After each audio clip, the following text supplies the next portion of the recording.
Ladies and gentlemen, I give you the President of the United States.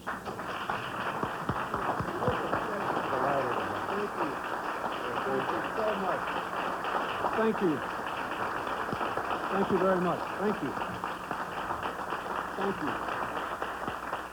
Thank you very much. Thank you.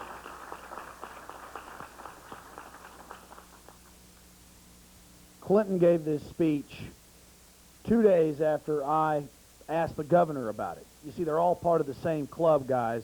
Until we realize this, we're not going to get anything fixed. Now, I'll go through some oxymorons and some doublespeak that the president engages in. He will thank David Rockefeller.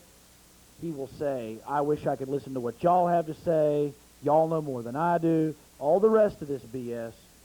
Guys, he is kissing their butt. And for good reason. These are the people that control Alan Greenspan, they control Clinton, they control most of the governments of Europe. He'll talk about free market reforms here in a second. It's funny, though. The CFR and the IMF told Russia to quadruple taxes. That's not a free market reform, and then their economy crashed. Why would they want that? Perhaps a criminal consolidation of wealth? Let's go through some of his speech. Please bear with William Jefferson Blythe Clinton. That's his name, you know. The team. I'm glad to see Dick Holbrook over here. I hope if we can overcome the inertia of Congress, he will soon be a member of the team again. And I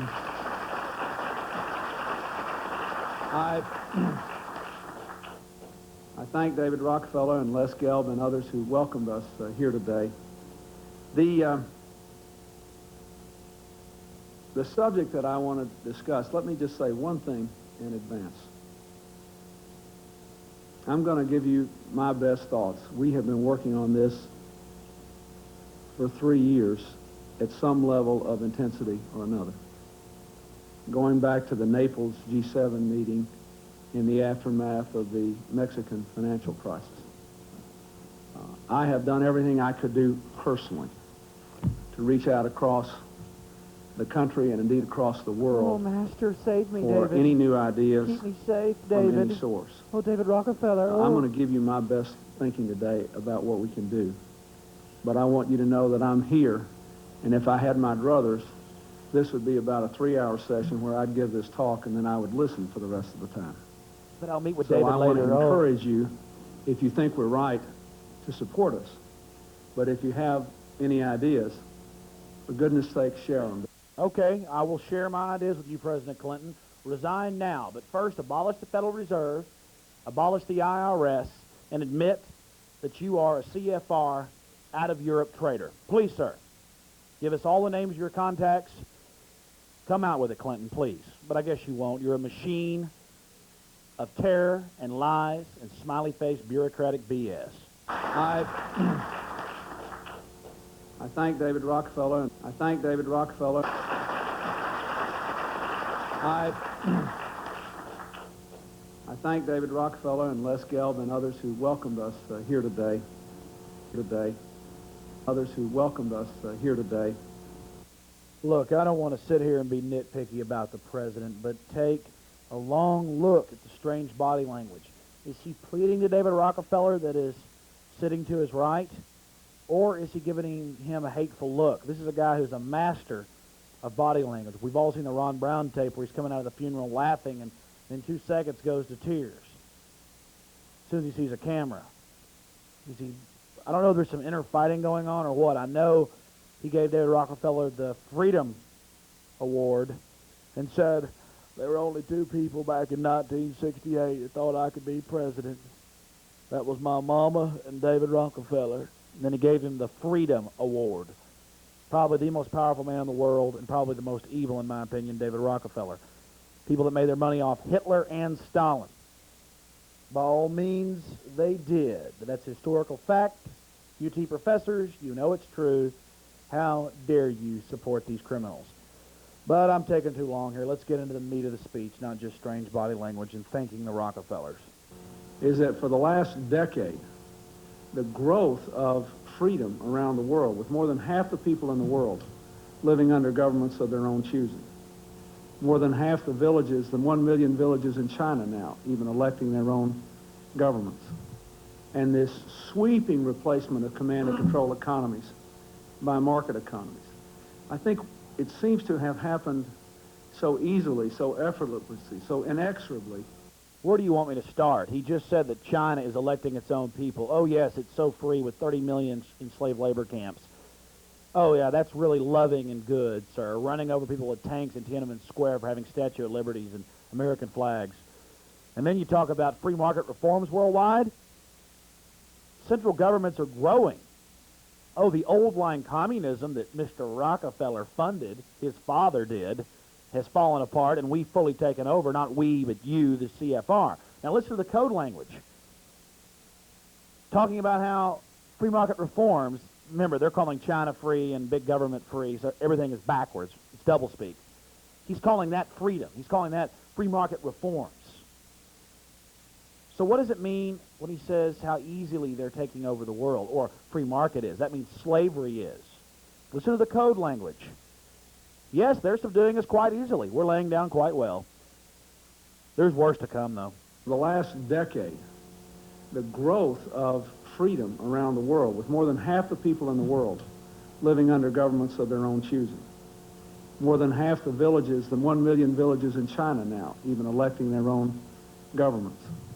And this sweeping replacement of command and control economies by market economies. I think it seems to have happened so easily, so effortlessly, so inexorably. Okay, well, you've heard the doublespeak. I'm not going to get back into that statement anymore. Yes, central banks controlled by Europe and London and New York are taking over. We'll get into Russia in just a few minutes. It's a perfect textbook example of what we've done to them. Why do I keep saying that? It's not we, it's them, CFR. Obviously, we have profound interest here. It is a great irony that we are at a moment of unsurpassed economic strength at a time of such turmoil in the world economy. I think all of us in this room know that our future prosperity depends upon whether we can work with others to restore confidence, manage change, stabilize the financial system, and spur robust global growth. Well, that's wonderful, President Clinton. Now, what did you just talk about? Managed global economies. Is that free market? I thought earlier that we're moving away from command and control. You know, if I wasn't so lazy, I'd go back and put those clips together, but I'll trust the people saw it earlier. Did you see what he did? He said, moving away from command and control, and now we need global management and managed change and all the rest of this. Now, I'm trying to get it straight here. They're taking our money, U.S. taxpayer money, going and paying off politicians from Indonesia to Russia to quadruple their taxes to pay the IMF profits. But the politicians in those countries get to keep the kickback money. Who suffers? The people of the planet, not that filth on the screen and the filth in that audience. Clearly, the balance of risks has now shifted, with a full quarter of the world's population living in countries with declining economic growth, or negative economic growth. Therefore, I believe the industrial world's chief priority today, plainly, is to spur growth. It seems to me there are 6 immediate steps we should take to help contain the current financial turmoil around the world. Okay, before we get into the 6 command and control steps, let's back up to what he just said. President Clinton just said to the CFR and David Rockefeller that, quote, we need to spur economic growth. We need free market reforms. Russia did what we told them 2.5 months ago. They quadrupled the income tax. Now, that's the problem. All these third world nations are in such incredible debt to the IMF and the World Bank, just like we are Americans. It's total lies. It's total doublespeak up there on the podium. This is a public meeting, people. The CFR is secret. They've only been having public meetings for the last 19 months, by the way, and they're all this garbage. They are liars. Not what they say, but what they do. That's what you watch. And they told Russia to quadruple taxes. They told Indonesia. They told South Korea. That is not free market. It's to pay them the money. God. Clearly, the balance of risks has now shifted, with a full quarter of the world's population living in countries with declining economic growth or negative economic growth. Therefore, I believe the industrial world's chief priority today, plainly, is to spur growth. It seems to me there are 6 immediate steps we should take to help contain the current financial turmoil around the world, and then 2 longer-term projects in which we must be involved. To take the immediate first, we must work with Japan, Europe, and other nations to spur growth. Second, we will expand our efforts to enable viable businesses in Asia to emerge from crippling debt burdens so they can once again contribute to growth and job creation. Third, we've asked the World Bank to double its support for the social safety net in Asia to help people who are innocent victims of financial turmoil. Well, I mean, what is he talking about? That's political payoffs to the governments to quadruple taxes. That's going to help the people. I mean, it's international welfare. They get them sucked in, get them addicted like a heroin addict, and they put them on the slave reservation. That's the world system. It's unbelievable, and it destroys nations, but it consolidates their power, don't worry.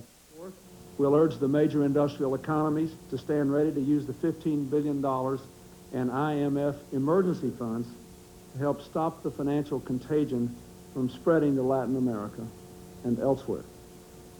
Fifth, our Ex-Im Bank, under the leadership of Jim Harmon, will intensify its efforts to generate economic activity in the developing world immediately in the next 3 months. And sixth, Congress must live up to its responsibility for continued prosperity by meeting our obligations to the International Monetary Fund.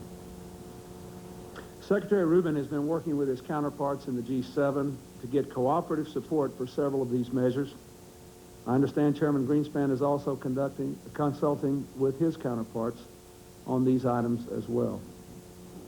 As we take these immediate steps, we also must intensify our efforts to reform our trade and financial institutions so that they can respond better to the challenges we now face and those we are likely to face in the future. We must build a stronger and more accountable global trading system, pressing forward with market opening initiatives, but also advancing the protection of labor and environmental interests, and doing more to ensure that trade helps the lives of ordinary citizens across the globe. Above all, we must accelerate our efforts to reform the international financial system. Today, I have asked Secretary Rubin and Federal Reserve Board Chairman Greenspan to convene a major meeting of their counterparts within the next 30 days to recommend ways to adapt the international financial architecture to the 21st century. What he's talking about is banking consolidation, okay? They're taking everything over. Get ready. I'm sure you're going to love it. If you love Hitler, if you love Stalin, if you love Mao, you are going to love this, my friends. You're going to love it.